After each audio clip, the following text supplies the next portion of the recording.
Jim, thanks very much for reading. Good morning, everyone. Welcome again to St Barnabas. It's really good to be with you and to see you this morning. A few years ago, a friend of mine wrote a book that he gave the rather catchy title, Escaping Escapism.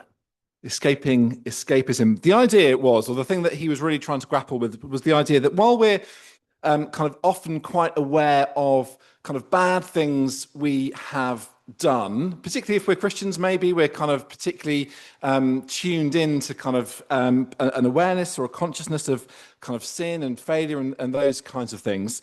We pay much less attention to the good things that we fail to do. And my friend wrote this book and said, we fail to do those good things that we could do, that we're called to do, that God has made us to do, very often simply because they're really hard. It's quite hard to do good things. It requires quite a lot of us.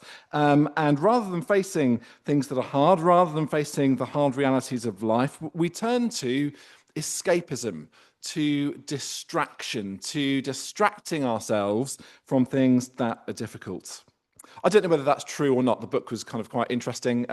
Do you get a copy of it? Escapism. I'd recommend it if you're looking for something to read heading into the new year. But I imagine that escapism, while it's always been a temptation for human beings, in the 21st century West, there are no end of ways to escape the hard realities of life.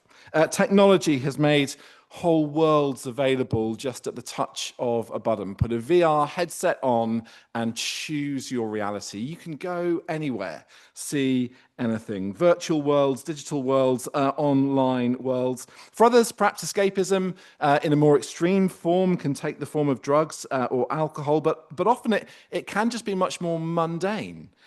Drifting off into a dream of a quieter life, free from pressure and constraints. Maybe at those kind of hard moments in the day, finding yourself just on rightmove.com, just wondering what might possibly be.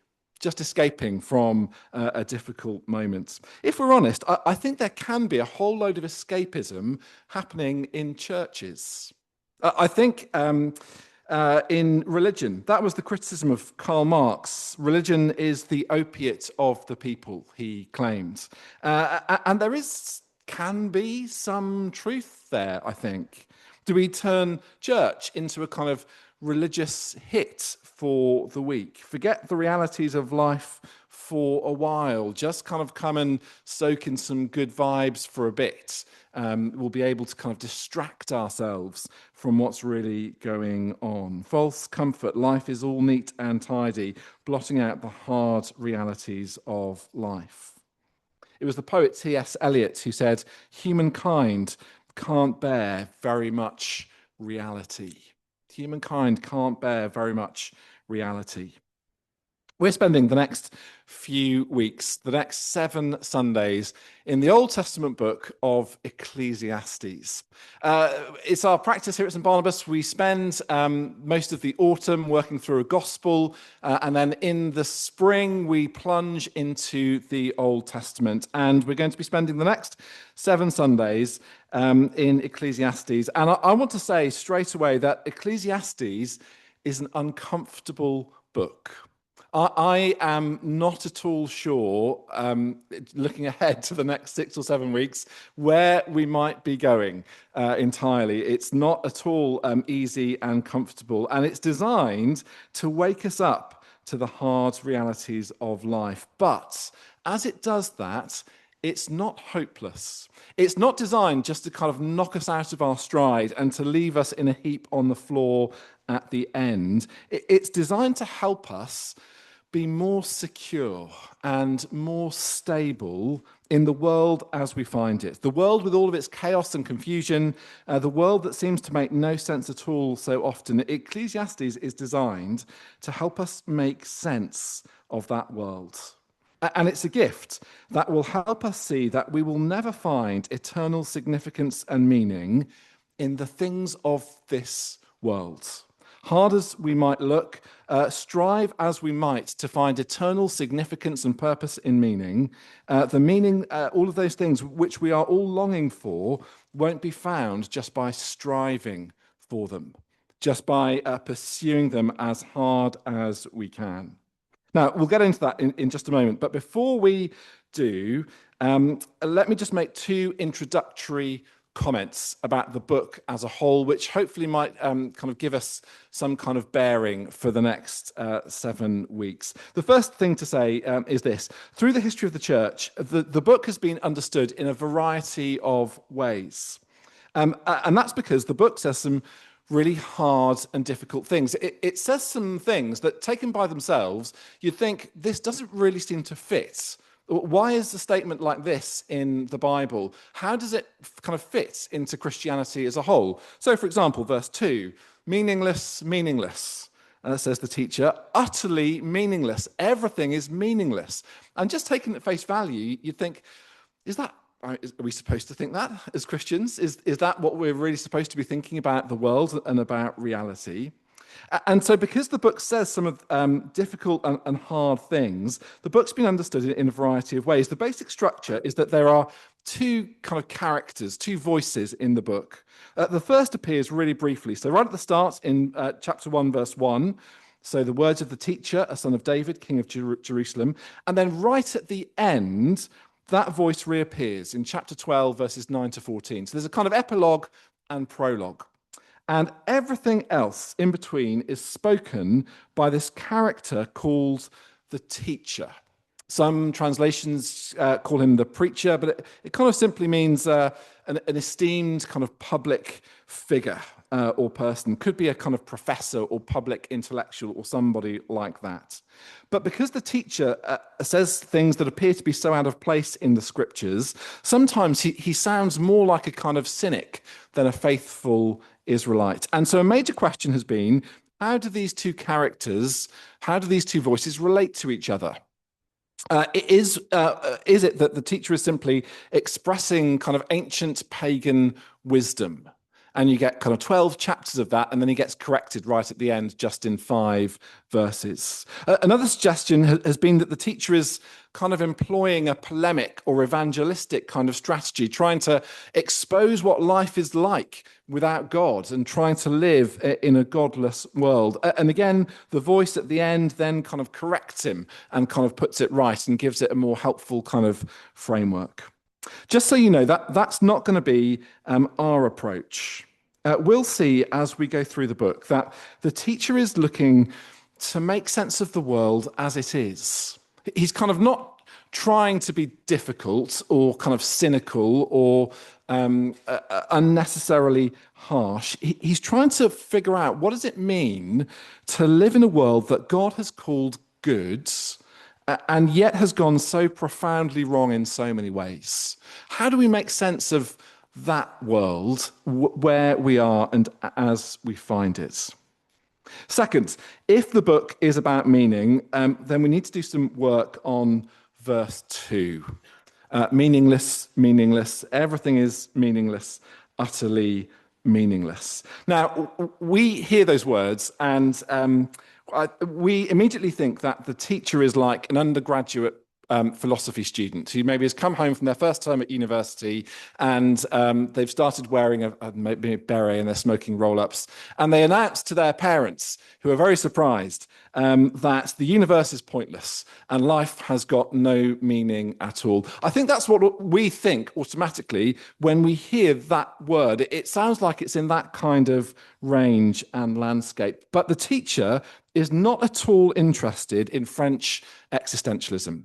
For one thing, it didn't exist, kind of 600 BC or so. And for another thing, later on, he's going to say things like this. He's going to say, better is a poor but wise youth than an old but foolish king who no longer knows how to heed a warning. Now, if one thing is better than another thing, then it can't be the case that everything is meaningless because something's better than another thing. And there are lots of statements like that as we go through the book. So when the teacher uses this word meaningless, I think a more helpful kind of way into it is to see that the word carries a sense of being like a kind of breath or a breeze, mist or a vapor. He says life is that's what life is like. It's like a kind of vapor that comes and goes. It's the merest breath. Let me try to illustrate it like this. Uh, you know, you know, when you blow out a candle, you get that bit of kind of smoke that appears for a moment and then it's gone. And you can kind of see it. It's there. It's real. It's a thing. It's actually happening in front of your eyes, but it's gone already. There's a kind of vague haze of candle smoke left, but that's it. That will soon go too. And it's elusive. It's there. It lasted for a moment, but you can't grip it. You can't get hold of it. You can't put it in your pocket and take it away later and then get some more of it out. It's gone. And that, says the teacher, is what life is like. That's what it means to exist in this world. That's what life is like for us. That's what it means when he says it's meaningless, it's elusive. We can't kind of grab hold of it and make sense of it as we want to. And the whole book then is kind of trying to work out, so how do we deal with life in that world and in that context? Step one is simple, but it's hard hitting. And it's the question that we get in verse 3. And we'll just take a few minutes working through these verses as we begin to kind of work out how the teacher is making his points. What do people gain from all their labors at which they toil under the sun? In other words, what gain is there? When you get to the end of it all, what kind of credit have you got in the bank? If you kind of were to look back over your life and everything that's happened to you, have you kind of come out on the kind of credit side of the ledger? Or do you think you've kind of lost out and missed out on things? What kind of legacy, what significance will there have been in my existence? And the implied answer to that rhetorical question is nothing. Nothing. There is nothing to be gained from striving or toiling under the sun. And wisdom begins in stopping the pretense that we can gain from striving or our labors under the sun, that we will find meaning and significance and purpose if only we strive hard enough. That's the pretense that the teacher wants us to see. Stop pretending is the message of these verses. And here are two lessons from the world around that the teacher wants us to notice. First, life is repetitive in verses 3 to 10. Now, much of the book is poetry, takes the form of a poem, and we've got an early poem here in these verses, and there's a kind of lyrical ebb and flow that underlines the point that the teacher is making. Everything that we see around us comes and goes. It comes and it goes. It comes and it goes. There's a pattern in creation that mirrors human experience. The sun, the wind, and the water begin and end in the same place, and they follow the same course. And as they do that, they kind of hold up a mirror to what human experience is like. Human speaking and seeing and hearing in verses 8 and 9. And if the world doesn't seem to go anywhere because life is cyclical, why should we think that we go anywhere or that we can kind of break out of that pattern? And the teacher says, the experience of observing constant motion without lasting achievement is really wearying. The eye never has enough of seeing, nor the ear of hearing, verse 9. In other words, human beings never get to the point where they are completely full, where they can say, I've seen it and done it all, and I am content. Because verse 9, what has been will be again. What has been done will be done again. There is nothing new under the sun. Just this morning, I heard about the story on the news. I don't know if you've caught it, of this man called Carl Bushby, who has walked an unbroken path around the world. So he started in Chile in the year 1998. And since then, he has been walking and sometimes swimming. He had to swim across the Bering Strait to walk in an unbroken line all around the world. And the detail that I really loved about the story is where he ended up. He ended up at home, which is in all places Hull. So you walk all the way around the world and you end up in Hull. I'm sure Hull is lovely. I'm sure there's lots going for it. But after you've been walking for that length of time, you might think you might want to stop somewhere a little bit more exotic, perhaps. I don't know.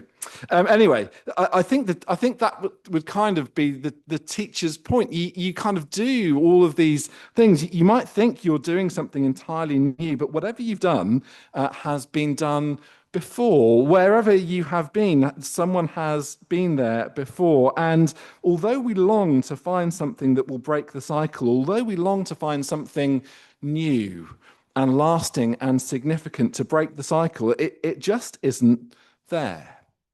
Maybe you think that's a bit much. Maybe you think that's kind of just getting carried away. And surely there are all sorts of new things happening all the time. Surely our kind of technology is new.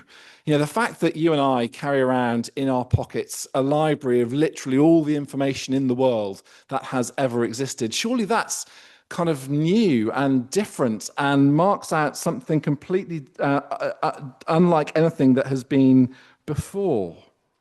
But I think the teacher would say, actually, humans have always had to deal with technological innovation. In fact, the book that you are holding in your hand at the moment, or that is next to you on the chair, was at one time a technological innovation that was just as threatening in the 16th century, or just as perplexing and unusual as AI is to us today. When the invention of the printing press came about, it was thought that it was going to, and it did, transform the world. You see, maybe our technological advances aren't quite as developed and unusual as we think that they are. Back in 2011, William Powers, who's a research scientist at MIT, a university in the States focused on technology, wrote a book called Hamlet's BlackBerry. That kind of dates it a bit, doesn't it? Because at the time, BlackBerrys were the thing that everybody had and were kind of all the rage. And William Powers wrote a book about this exact point. He kind of argued that all of our thinking about communication and about new forms of communication entirely rely on everything that's gone before.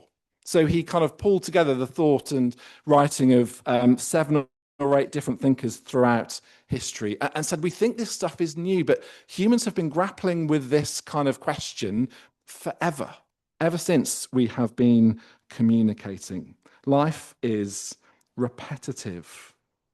Second lesson, verse 11, life is finite.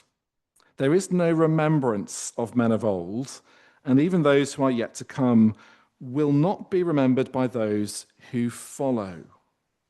What do people gain from all of their striving? Well, nothing, says the teacher, because in the end, we will die and we will be forgotten.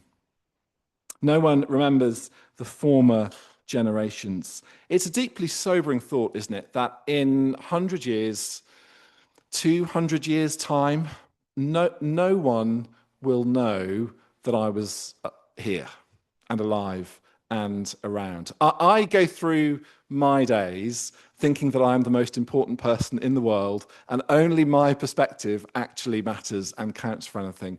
But in 100 years' time, no one's going to even know that I was here. Well, unless something very unusual happens in the next 20 or 30 years or so. Or I don't know, who knows? But it's unlikely that I will be remembered. Do you know the names of your great-grandparents? Some of you might, but most of us, I suspect, probably don't. And it's striking, isn't it? Their blood flows in our veins, and yet we can't remember. We don't know their names. We don't know much about them. Even those yet to come will not be remembered. And the same thing will be true for the next generation. As one commentator writes, we do the same things over and over again, in a world repeating itself over and over again, and then we die, only to be followed by our children who do the same things in the same way and then meet the same end. Welcome to the book of Ecclesiastes and 2026. So you might think, well, is Ecclesiastes then the kind of slacker book of the Old Testament? Is it the book that's going to say to us, well, look, you're nothing. You're just a kind of speck of dust in the kind of great global universal perspective. So why bother doing anything? Just kind of drift and float through life because this is all that you are and all that you amount to. You might as well not bother with anything. I think we're going to see I hope we're going to see that's not the case, and that's not the point that Ecclesiastes is making. But step one, just from these first 11 verses, it is simply this, that we need to stop pretending otherwise. That wisdom lies in stopping the pretense that life is anything other than repetitive and cyclical, and that we are going to be able to outlast and find significance in striving after being here forever, or thinking that we can. In other words, we ought to learn from reality and not try to escape it. I said a moment ago, I go through my days kind of thinking to myself and telling myself and pretending to myself that I am the most important person in the world and that only what is happening to me and my perspective on it makes sense of life and everybody else. I think we do pretend to ourselves that we can do what the seasons and cycles of the world can't do, that we can break out of that repetition and find meaning and significance only if we strive hard enough or look in the right places. I think we try to escape our finite, our created condition, our creatureliness. To find a place of both permanence and novelty. In other words, to gain. But that place can't be found just through striving after it. That kind of meaning and significance and hope and purpose can't be found just by striving after it. So the teacher would say, stop pretending that's the next promotion, that massive church growth, that bringing up good children, that emigrating to the sun, that finding or inheriting or earning a whole load more money, or just getting through this week's pile of washing in the hope of a quieter week next week. Stop pretending that that's going to be the thing that will lead to lasting contentment. We won't find it there. It doesn't exist there. The world is not like that. We are not like that. So stop striving after it. All of which is not to say that the search itself is the wrong one or the bad one. Simply that the thing that we are looking for can't be found just because we are looking for it.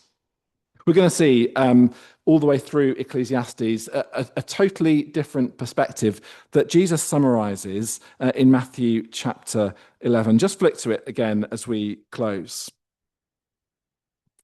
Matthew chapter 11, we're on page 976. As Jesus says in verse 28, "Come to me, all you who are weary and burdened, and I will give you rest." I will give you rest. You see, our hearts drive us. They kind of compel us to go on this search for meaning and purpose and hope, to come out in credit when we look back on our lives, to kind of gain, as the teacher puts it in Ecclesiastes. But of course, the problem is we can't find those things we are looking for simply by striving for them. And the teacher has pointed out why we can't do it. And ultimately, Jesus says exactly the same thing. It's not that those things don't exist, but actually they only come not through our striving after them, but through the gift that Jesus gives us of his rest. Come to me, all you who are weary and burdened, and I will give you rest. Not you must strive for it, or look for it, or try to kind of figure out the secret of what rest really is and where it might be found. Come to me and I will give it to you. That's how it works. That's where true meaning and purpose and hope are found, in the gift and the goodness of the Lord Jesus, and knowing him and being in relationship with him, taking his yoke upon us and learning from him, the one who is gentle and humble in heart. I'm going to stop there. I'm going to give us some time just to reflect for a moment, to ask the Spirit to bring his word home to our hearts. Maybe perhaps just to think for a moment where we are particularly prone to strive after gain, looking to find gain from labour and toil, when what we really need to know is the gift of God that is ours in Christ. Let's take a moment to be quiet, and then I'll pray for us.